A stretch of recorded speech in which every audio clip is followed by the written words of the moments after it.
Le grand agenda France Bleu Saint-Étienne-Loire. Ce soir, la chanteuse Élodie Frégé est en concert à Vosges, à l'Escale de Vosges, c'est à 20h30. Mais avant, Élodie Frégé est dans nos studios. Bonjour Élodie Frégé. Bonjour. Bienvenue sur France Bleu Saint-Étienne-Loire. Je vous présente Arnaud Visconti, Enchantée. qui vous Bonjour, aime Élodie.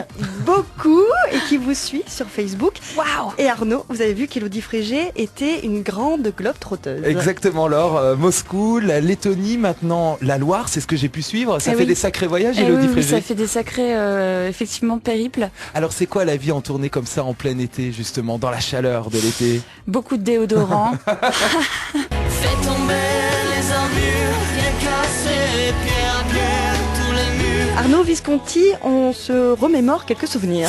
Oui, on se remémore quelques souvenirs avec vous, Élodie Frégé. Vous gagnez la Starac il y a 12 ans. Je sais que vous n'aimez pas trop qu'on vous parle de l'émission, de ce passage-là. Bah, ça fait longtemps, quoi. Voilà, il y a 12 ans. Voilà. Non, mais depuis, j'ai parcouru une route qui me plaît, en fait. Et c'est vrai que c'est pas spécialement les journalistes, mais quand même, on retombe souvent dans l'écueil Starac. Est-ce qu'il n'y aurait pas encore une anecdote de plus à raconter sur Alors, ce passage? Juste la légitimité de Ah. cette question, je vous l'explique. C'est parce qu'on voulait vous demander des nouvelles de Michel. Figurez-vous que Michel habitait Roche-la-Molière, Oui, je sais. dans le département, donc à côté de Saint-Étienne.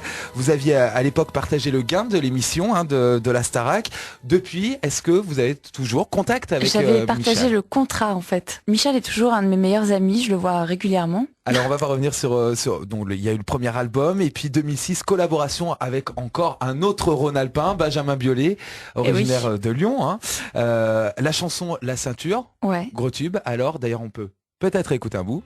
Pas sur la bouche, même si c'est louche, puisque ma langue a le goût de ta vertu, de ton honneur perdu. Non, pas sur les lèvres. même On peut si revenir j'en- peut-être un petit peu sur justement sur La Ceinture. Moi, j'aimerais vous entendre parler de cette chanson, de cet album aussi. D'accord. C'est- Ok. Alors on y va. J'aime beaucoup. Non, pas sur la bouche. Je croise Benjamin dans les coulisses et puis il m'écrit des chansons. Et il m'écrit cette magnifique chanson qui s'appelle La Ceinture et dont je me lasse pas. À chaque fois que je la chante, j'ai des frissons et j'ai vraiment un... Je le remercie d'avoir eu l'idée et l'audace d'écrire cette chanson parce qu'elle est... je trouve qu'elle est taillée pour moi et je pense qu'à 90 ans, j'aurais toujours envie de la chanter. Mais il y a un texte fort en tous les cas. Hein. Oui. C'est vrai que ça avait... Un texte fort parce que les gens n'arrivent pas à savoir de quoi on parle et autant laisser le mystère planer.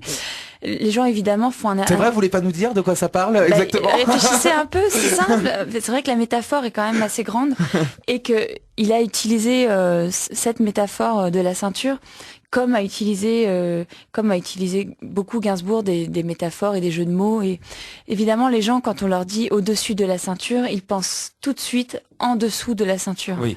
Parce que les gens ne pensent qu'à ça, évidemment. Parce qu'il y a que ça qui compte dans la vie.